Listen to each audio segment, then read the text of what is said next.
62% shooting from the floor. How much of that was simply shots falling, and how much of that was Kendrick creating for his teammates to get open looks and layups and dunks?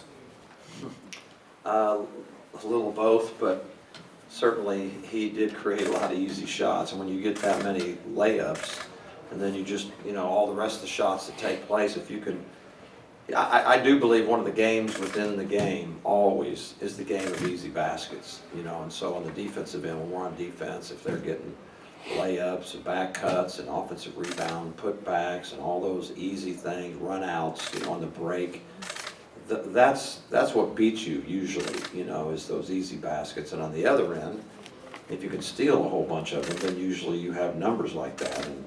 And we definitely stole a bunch, but Kendrick's a great point guard. You can't help but see that. He's tough. He sees the floor. He wants to pass first. He wants to make guys better. He wants to win. That's what he wants to do. But not only that, he's got just a really, really high basketball IQ, which is a lot of fun for me because he sees a lot of the pictures that you hope that your point guard sees, and he's going to be so fun to coach. I can't tell you. Tyson, same kind of personality. The two of those guys are just little pit bulls, both of them, and the tougher the game gets in the guts of the game, the tougher they get naturally. I think we've got a number of other guys that way. Obviously, Isaiah's been a tough competitor for us.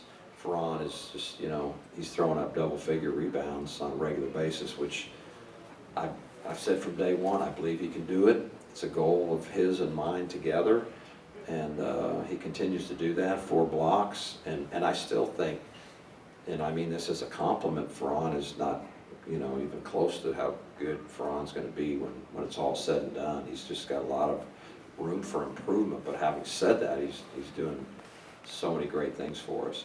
Tyson called Kendrick the best point guard in America, and then Kendrick said that he and Tyson are the best backcourt in the conference, if not the country. What's your reaction when you hear statements like that? Well, I love them, but I think it's still November, and I don't like to put carts before the horses. So let's just see. But I wouldn't count them out. I wouldn't count them out. I wouldn't trade them. How could you trade those two guys? You talk about your defense. Looks like they were held to 33% shooting from the field. You guys have been playing some pretty, statistically, you've been playing some pretty good Yes, defense. we have. Consistently, right? I mean, has anyone had a good night yet this year? I don't think anyone has had really a good night from the statistical side of defense. They have had a few good rebounding nights on us on our defensive boards, but we're getting better there lately, I hope. And there's nothing better to me. There's nothing better than if we're guarding our tails off and we're keeping people off, their offensive boards, our defensive boards, because it's just hard to beat a team that does that. We still have to get better, tougher at a lot of things. I thought we got our hands on, 10 balls or more and didn't end up with a ball. And I think Abilene Christian plays with tremendous grit. I love their program. They won, if I'm not mistaken, 27 games last year.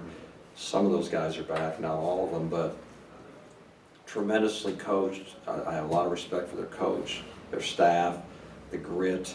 They got most of 50-50 balls up until about 12 minutes to go in the game. I'm just give or take, and then we turned that around. But we both are reaching out for balls, and boom, it's going the other way every single time. And they fight you man to man. They try to stay in front of you. They'll take a charge.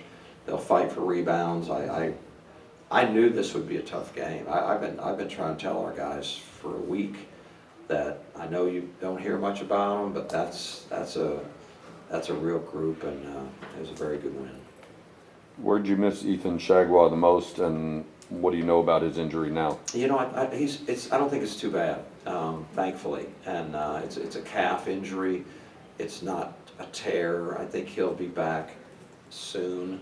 One season in a lot of ways he's so versatile, and I mean he's just and we're obviously a little thin up front, just with, with strength and size. So we're really down 2 if you think about it, because he's out and Isaiah Jaycee's not eligible yet. So if you're looking ahead and you look at the full team, which, of course I'm doing on a daily basis, and where we're headed basically come conference or a little bit before, when we go late January games, we go on the road, a couple SEC games on the road, we should be full throttle, and you're going to need that. You just can't be thin and be on the road in an SEC game, I don't think. So that's exciting, but we definitely missed Ethan, and I think he will be back very soon. Is it like a bruise, or have they identified it? Yeah, it's not called a bruise, and it's not a tear, so I guess a little strain, I guess is the Okay, right word, I think. Okay. You talked about that 12-minute mark where you guys went on a 14-0 run. Do you think that with Kendrick in the lineup, you guys are really starting to develop that separation, the ability to separate from teams now? We have lately, and I think he always gives you that that chance. I thought we ran better in the open court 2 games ago than we did tonight, although part of that in the second half was kind of my doing, and Kendrick, he saw it like I did. When you have a pretty good lead, 16, 18 points, it's a little foolish to start taking a bunch of quick shots. You want to shrink the game at that point, a little bit like football. Makes a little more sense to run the ball, run the clock. So we kind of slowed it down there, which probably, affected the way I'm feeling about pushing the ball. But, he's just dangerous. He's just, he's a guy that, well, hopefully we have a lot of guys that are, the opponent has difficulty preparing for. That's what you want. That's when you're a good offensive team, when they have a number of issues. But certainly he is a real issue, because he can go by you, he can score in the lane, he can shoot a 3, and he's a great passer. As you can see, he really, really, really sees the floor. You now have a couple of days to rest, recuperate, get your mind right. Northwestern State's coming. How much do you know about them, and just what is preparation like for you guys? Honestly, 0. I mean it. Honestly, I really do not. It's just been something for years that I've subscribed to. It kind of backfired many, many, many moons ago when I was trying to look ahead and start, preparing for another team, and it's like, I don't know, maybe I'm superstitious about it, but I honestly have not, I don't know one thing, but I know it's our next game, and I know that we're trying to sell to our guys, we're trying to win the weeks. We're trying to win a week, and we have 2 next week, we got to win the week. And we don't win the week if we don't win on Tuesday. So, but I'm glad we have a day off tomorrow. That's great. We get fresh coming off Thanksgiving. It was a little tough. I was, you had a Wednesday, then Thanksgiving, then Friday. That's a little tough, a little distracting, and I was proud of the way our guys, pretty mature. They were not flat. We were not flat at all. We looked ready and totally cut in, and so I'm very proud of that. How much did you and Warren have to talk to them about overeating on Thanksgiving? And like you said, they were at my house, so I control the portions. No, that's a lie. Actually, I tried to get them to take and eat as much as possible, because I know how they burn it off, so I wasn't too worried about that. But yeah, we ate quite a bit, so it was good. When you look at William Douglas and Everett Ray, guys who are coming in now, and Ray obviously gets to start today. As a coach, you have a pretty set lineup, pretty solid lineup. You had these 2 guys in the prior rotation, and is it as hard as some may assume for you to try and get these guys the minutes that you feel they deserve? I mean, what's your thought? You will. On the other side of that, where we are now, and it's still going to be, this has been the biggest challenge for me this year, and it continues to be. We start out the season, 4 games with 8 people eligible and healthy, knowing, well, maybe Kendrick's coming, knowing maybe Darius McNeil's coming.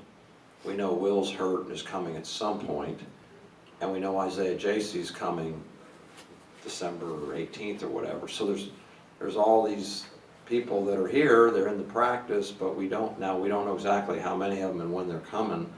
And two of them, we don't know if they're coming at all at that point. Well, now we know that Kendrick, we know Isaiah J.C. will be coming. Will's coming back, we don't know Darius. But my point is, the one real challenge is, by now you'd sort of like to be falling right into your rotation and, roles. And truth be told, we've got a number of guys that are, to me are trying to earn the minutes, significant minutes, because I think a mistake is you can't play everybody, because then your best players it just suffers. Everybody's just kind of barely playing and everybody's frustrated. 9 is a great number, 8 is a great number.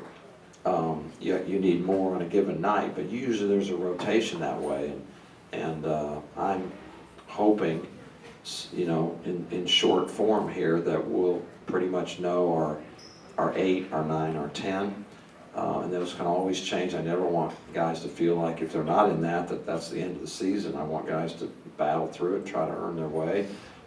It's competition. You got to earn your minutes, but right now we are looking at that closely, and I hope that it becomes a little bit easier to tell, because it's going to be important for us.